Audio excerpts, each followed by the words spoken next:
So why do certain transformation make more than other transformation? I'm sure by now you would have heard, following the Singapore government's flow will more or less always ensure appreciation and profits. But why do some make more than the others? So I like to introduce to you all, my audiences, this concept, which is the three-phase transformation technique. So within transformation, there are three phases. The first phase is announcement, which is consumers gaining awareness, followed by the second phase, which is the completion, which gives the consumers a lot more confidence because they see the actual thing materializing. And finally, the government cannot be just build an MRT and then not build anything around it, So the next phase is the infrastructure. For me, the most important part to take note of, the growth story for consumers. Let's use the Woodleigh area to illustrate this concept. So you can see from this chart down here, this shows the property prices in Woodleigh. Using this three-phase transformation concept, we can see from here. In phase 1, the North East Line was announced in 1996, followed by the completion and opening of Woodleigh MRT in 2011. Between these two phases, the prices appreciated by about 41%. So like what they always mention, the MRT price has already been factored in. It is true, but I always tell people this, 好戏在后头. Because after the completion phase, you will realize that the property prices continues to appreciate by 57%, followed by the next phase, which is the infrastructure. So when it comes to infrastructure, this also means new townships are built, especially when it's around the MRT station. The announcement of Bidadari estate came in 2013. Based on that, you will see property prices appreciating by 33% until the completion of the Bidadari flats. Next will be definitely the mall and Woodleigh residences. With the completion of the mall and Woodleigh residences, it continued driving up the prices by 22%. So between the completion phase to the infrastructure phase, total appreciation of 112% occurred. So if you are looking for something that has appreciation within the next 3 to 5 years, this is the concept that you want to use. Which phase should you be catching? The infrastructure phase. So applying this concept to Jurong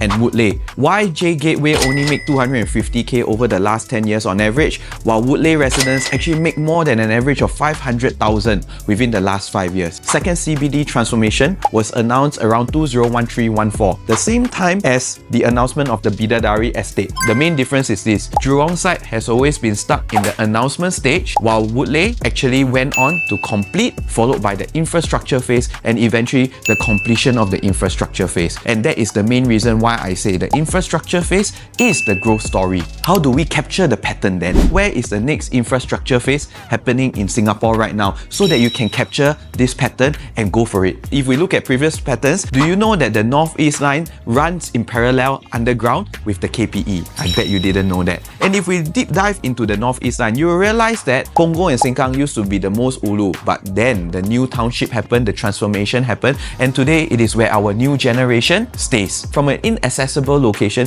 it becomes one of the most highly heard of locations. And also, if you look at their property prices, they appreciate between 500 PSF to even 1000 PSF. Moving forward, you will see Buangkok, Hougang, Kovan and Serangoon forming their respective townships with the respective developments being developed there. Next, we have the Chinatown and Clarke Quay area where the government actually rejuvenated the city skyline there, and the Outram transformation was just announced last year. We had the Little India, Farrer Park and Boon King, which forms the medical hub, finishing it off with the Woodleigh and Pudong Pasir where the Bidadari estate resides right now. This story is more or less over and you see the property prices hitting new records and heights. I like to use Google Map down here and I want to type in rail corridor. You will realize that there is this green line running in Google Maps. It basically stretches from Kranji all the way down to Tanjong Pagar. This was the railway that our forefathers used to travel and commute between Malaysia as well as Singapore, which is now defunct already. But the thing is this, I want you all to take a look where Bukit Batok is. People always say Bukit Batok is very ulu and inaccessible, right? But in fact, it is in the center of Singapore. So why ulu? You will realize one thing. This whole railway actually belonged to Malaysia. So why am I telling you this today? Because in 2014, the government used two prime lands, Marina 1 and Dole Residences, to exchange for the entire railway. So now finally we can dig underground to build our MRT lines. So if you zoom in where my Bukit Batok word is here, you will realize one more new pattern, which is the downtown line running in parallel to the railway corridor. You will see it starts from Bukit Panjang down to Cashew, down to Hillview, all along the parallel green line, and that is the main reason why you see Beauty World clocking in 2,800 per square foot with the recent 8 at BT launch. This story is more or less over already. So what is next? What is the next line that runs in parallel to a highway or some form of railway? The next one is the TEL line is running underground in parallel to the north-south corridor. That is the highway that will lighten the load of our CTE. Now, if you look at the TEL line announced in 2014, the Lentor portion being completed in 2021, and the East Coast portion being completed in 2023. Next, everybody will know by now, if you apply the same concept, what phase is it? It will be the infrastructure phase. If you look at the entire TEL line, I've highlighted all the land sales that are happening. That is exactly where the government is focusing all its resources on. All the GLS are happening in TEL line as we speak. So if you want to identify the best place to go into, where should you be going? The TEL line, because it falls in the infrastructure phase where you will be able to see quick and fast returns safely. So why does the government need to sell Woodlands and Lentor first? Because it will form the price support for upcoming stations such as Upper Thomson, Caldecott, as well as Bright Hill, which happens to be the RCR area. So in order for RCR area, what prices do you think they will be launching at? 2,008 to 3,000. In order for it to sell at 2,800 to 3,000 per square foot, they need to sell Woodlands and Lentor area between 2,000 to 2,004 to provide a price support for the RCR properties. If we look at the East Coast portion, Tanjong Rhu, Katong Park and Tanjong Katong as well as Marine Parade, this is considered prime East Coast, where consumers are very open and accepting of 3,000 per square foot and above. The government definitely needs to sell this first to provide a price support for Siglap, Bayshore as well as Marine Terrace.